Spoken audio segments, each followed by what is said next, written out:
Somebody hit me up last week and they're like, hey, I took my Cobra Belt scuba diving and now the spring-loaded wings won't work. What should I lubricate it with?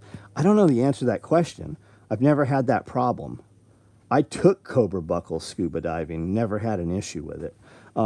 We do see some weird shit happen though. People have weird body chemistry and they start to corrode the buckles. We've seen a few like that come through. Yeah, man, I'm talking about Willis, one of the realest to try. My family, SOE, got the tools to survive.